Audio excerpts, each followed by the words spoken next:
लेकिन अब बात करते हैं मार्केट फंडामेंटल्स पर चर्चा करने के लिए हमारे साथ फर्स्ट ग्लोबल की चेयरपर्सन और एमडी देवीना मेहरा जोड़ी हैं। उनसे समझते हैं कि इस समय मार्केट में क्या किया जाए और क्या इस वीकनेस में अब थोड़ा सा पैनिक की ज़रूरत है या थोड़ा सा अपना हेड स्ट्रेट रखकर थोड़ा सा अपॉर्चुनिटीज़ ढूंढने की ज़रूरत है। देवीना जी, गुड मॉर्निंग।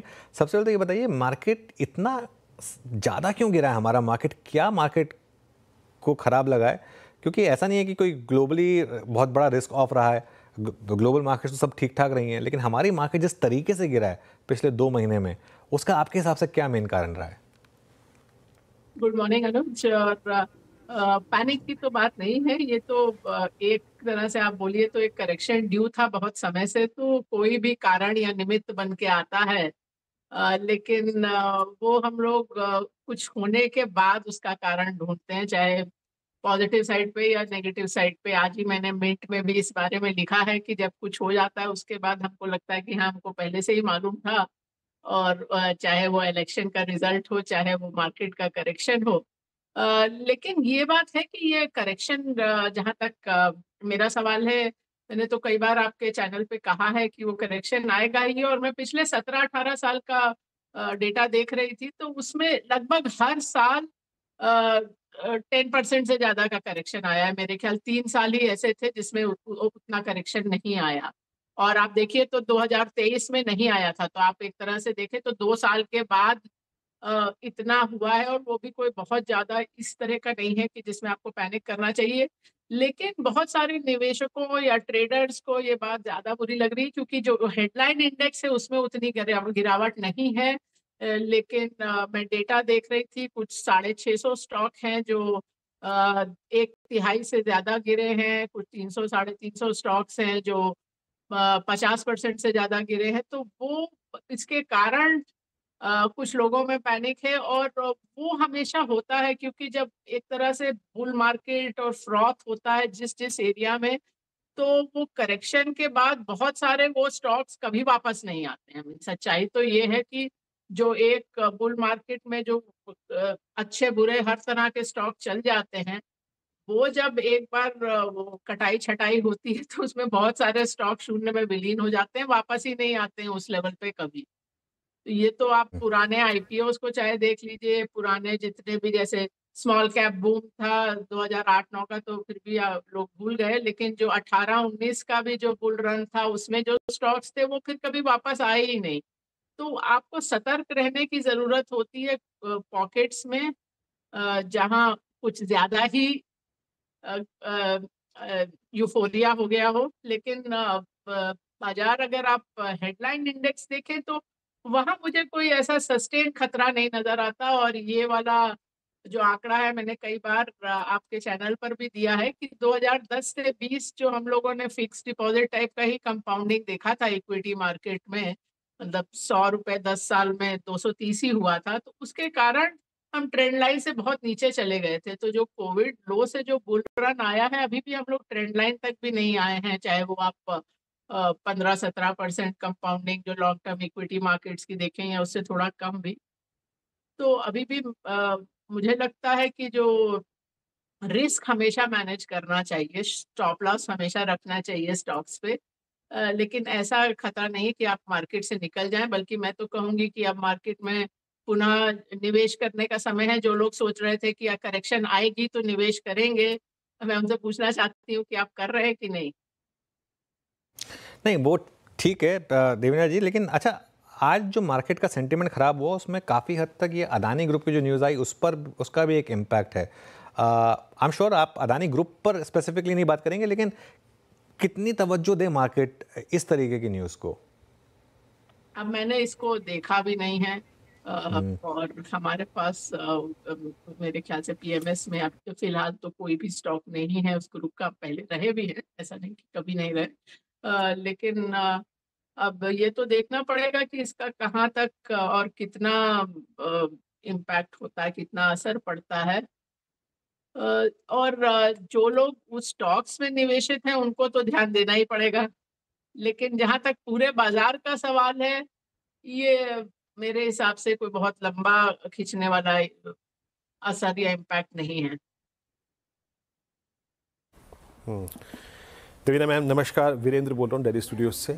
एक और चीज़ मैम जो पिछले कुछ समय से बाज़ार को परेशान कर रही है या फिर जो लास्ट सेटबैक था आई मीन मैक्रो फ्रंट पे, वो था हमारी इन्फ्लेशन की फिगर्स।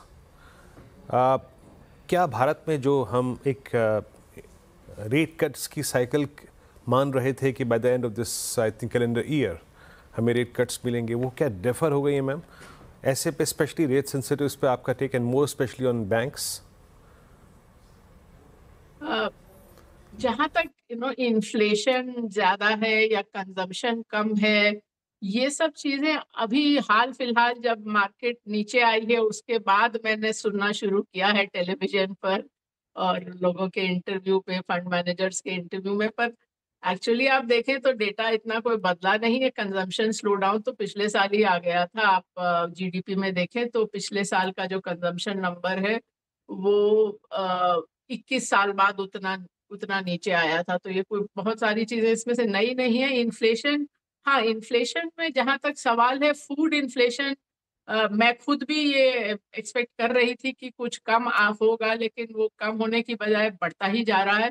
और मैंने इस बारे में लिखा भी है थोड़ा और डिटेल में कि जैसे फेड को आप देखें तो फेड जो इन्फ्लेशन देखता है वो देखता है खाद्य पदार्थों को निकाल के और तेल के पदार्थों को, कच्चे तेल के पदार्थों को निकाल के, जबकि आरबीआई पूरा इन्फ्लेशन नंबर देखता है, जो कि ठीक भी है क्योंकि जो भारतीय उपभोक्ता है उसका जो कंजम्पशन बास्केट है, जो वो महीने का उसका खर्चा है, उसमें खाद्य पदार्थ बहुत अधिक हैं।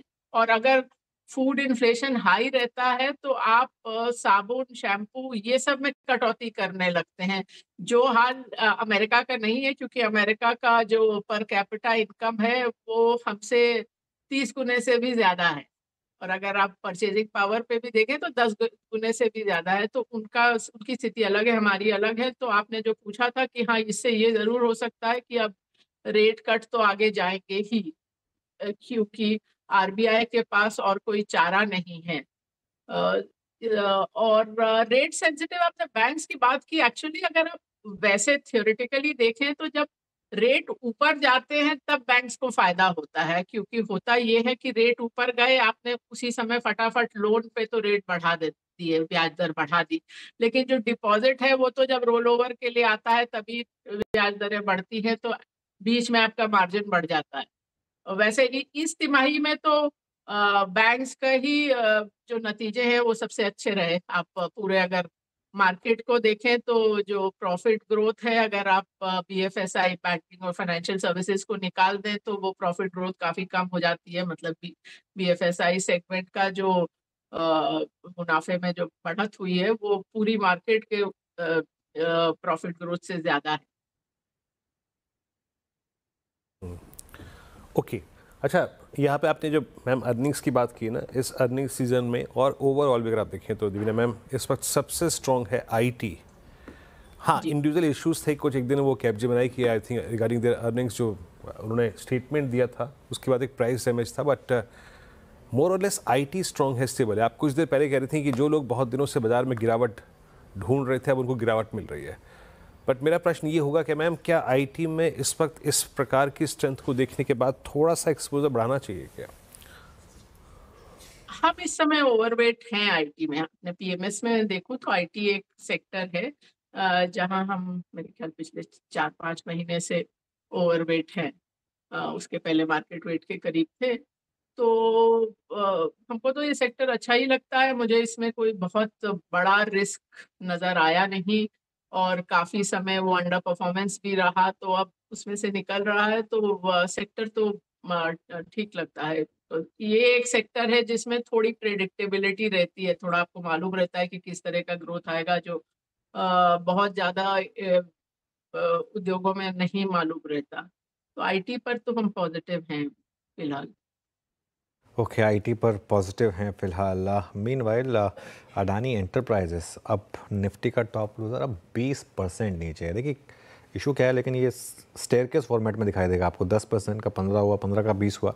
इसमें ट्रेड तो आप कर नहीं पाएंगे क्योंकि स्टॉक खुला ही 10% नीचे, फिर 15 हुआ, फिर 20 हुआ।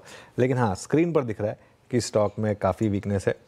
अच्छा, देवीना जी एक बात बताइए, अब क्योंकि आप ग्लोबल मार्केट्स को काफ़ी अच्छे से कवर करती हैं, अब डोनाल्ड ट्रंप की प्रेसिडेंसी और मार्केट्स, इसमें आगे क्या बड़ी थीम्स उभर कर आएंगी? बहुत लोगों को लगता है कि शायद क्रूड के प्राइसेस नीचे आएंगे, शायद उस पर फोकस किया जाए, शायद ग्रीन एनर्जी में उतनी बात ना रहे जो पिछले एक साल में देखने को मिली थी। आपका क्या व्यू रहेगा? देखिए, क्रूड के प्राइसेस तो प्रेसिडेंट ट्रम्प नीचे नहीं जाएंगे। वो तो बात कर रहे थे कि अमेरिका में हम फ्रैकिंग बढ़ाएंगे।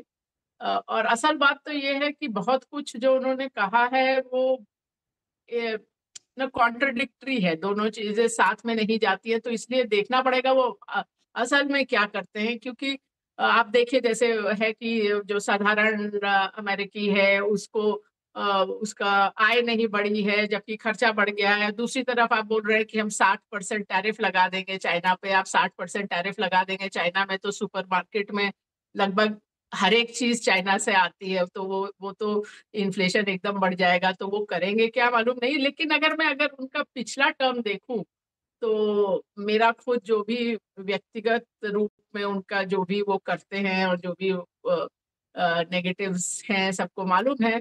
लेकिन अगर मैं बहुत ही फोकस में मैं कहूँ कि अर्थव्यवस्था के लिए और बिजनेस के लिए वो टर्म कैसा था, तो वो अच्छा था।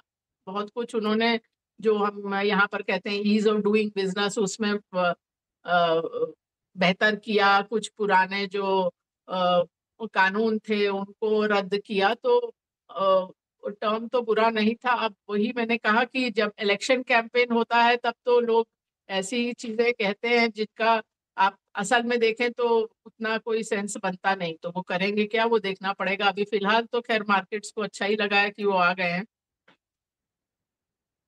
तो अच्छा देवीना जी, फिर इस समय आप, अगर आपको इन्वेस्ट करना हो इंडियन मार्केट में, तो कहाँ मौके ढूंढेंगे इस करेक्शन में? देखिए, हम तो अगर मैं अपना पीएमएस देखूं तो कहाँ हम लोग ओवरवेट हैं सेक्टोरली, वो है हेल्थ केयर, फार्मा। और मैं देख रही थी कि पिछले 5 साल का अगर आप डेटा देखें तो हेल्थ केयर फार्मा एक सेक्टर है जिसने काफी अंडर परफॉर्म किया है। तो वो उस हिसाब से भी वो ठीक लगता है। आईटी में ओवरवेट है। ऑटो कंपोनेंट्स में अभी भी हम कुछ हद तक ओवरवेट है। थोड़ा हम लोगों ने पिछले रीबैलेंस में केमिकल्स में और कुछ एफएमसीजी में भी बढ़ोतरी की थी। और तो ये लगभग ओवरवेट वहां होंगे। और जो एक चीज मुझे याद नहीं कि पिछली बार बोली थी कि नहीं, कि जो इंडस्ट्रियल्स और कैपिटल गुड्स, वो एक जो सेक्टर हम लोग 3 साल से ओवरवेट थे। अक्टूबर 2021 से हमें, ज्यादातर लोगों को 2023 में वो कहानी समझ आई, तब तक तो स्टॉक दुगने दुगने पहले ही हो गए थे। तो वो एक सेक्टर है जहां अब हम ओवरवेट नहीं है, जहां अब हम थोड़ा वो अंडरवेट हैं। तो उसकी कहानी अगर आप पूरा सेक्टोरली देखें तो कुछ हद तक अब टॉप आउट हो गई है। अच्छा देवीना मैम, एक पॉसिबली आखिरी प्रश्न आपसे यहाँ पे, क्योंकि हम हर आपकी जो कॉल है उसको आधार एक अर्निंग्स मान रहे हैं, स्ट्रॉन्ग अर्निंग्स इस बार की। स्पेशली जो इंडियन कंज्यूमर्स का जो स्पेंडिंग बिहेवियर रहा, वो इस वक्त होटल्स को, ट्रेवल्स और टूरिज्म को बहुत पुश कर रहा है। लास्ट जब वर्किंग डे था तो इंडियन होटल्स के नंबर्स आए, बहुत स्ट्रॉन्ग नंबर्स, मैनेजमेंट की कमेंट्री बहुत स्ट्रॉन्ग। इनफैक्ट उन्होंने एक 2030 के लिए अपना एक विज़न भी प्रेजेंट किया जिसमें स्ट्रॉन्ग कैपेसिटी एडिशन, रेवेन्यू को सब्सटेंशियली इंक्रीज करने के टारगेट्स। आपका एविएशन पे, कुछ पॉकेट्स पे और होटल्स पे व्यू क्या है इस वक्त? एविएशन तो ऐसा सेक्टर है नहीं जिसपे कभी हम बहुत फोकस रखते हैं। एक तो बहुत हाई रिस्क वाला सेक्टर है। और अगर आप लंबे समय के लिए देखें, लॉन्गर टर्म, तो दुनिया भर में ये एक सेक्टर है जहां पैसा बनाना और स्टॉक रिटर्न देना बहुत ही मुश्किल है। तो जहाँ तक होटल्स का सवाल है, बहुत अच्छे रहे हैं ये साल उनके लिए। और आप देखें तो जो रूम का रियलाइजेशन होता है जो पर नाइट, वो बहुत बड़ा है। तो बहुत अच्छा रहा है। पर थोड़ा रिस्क एरियाज भी अब मुझे जो समझ में आते हैं, एक तो कि होटल में हमेशा एक स्टेप फंक्शन जैसा होता है। तो होता ये है, और ये साइकिल मैंने कई बार देखी है कि रेट बहुत बढ़ जाते हैं, वो अट्रैक्टिव बन जाता है वो डेस्टिनेशन जहाँ, क्योंकि वहाँ होटल होटल रूम्स की कमी है और फिर बहुत सारे होटल आते हैं, और फिर वो रिवर्स में जाता है। और दूसरी बात ये भी है कि अगर आप लेजर ट्रैवल के हिसाब से या इवन जो होता है कि शादी का डेस्टिनेशन, वेडिंग और ये सब के लिए, तो आप अब बाकी के एशिया के डेस्टिनेशन से अगर कंपेयर करें तो हमारे होटल बहुत महंगे हो गए हैं। तो ये सब थोड़ा-सा मतलब काफ़ी हद तक मैं कहूँगी कि वो कहानी डिस्काउंट हो चुकी है, जो बहुत अच्छा रहा परफॉर्मेंस नो डाउट, पर काफ़ी हद तक कहानी अब मेरे हिसाब से तो भाव में ऑलरेडी है। जी, बहुत-बहुत शुक्रिया और जो आपने आखिरी बात कही ना, उससे 100% सहमत हूँ। साउथ ईस्ट एशिया की किसी भी कंट्री में एक बहुत ही अच्छा सी फेसिंग अपार्टमेंट या रिवर फेसिंग वो सॉरी 5 स्टार रूम भारत में आपको आज की डेट में 3 स्टार होटल नहीं मिलता उस प्राइस में। ये तो मैं खैर 100% एग्री करता हूँ। थैंक यू सो मच आज हमारे साथ जुड़ने के लिए।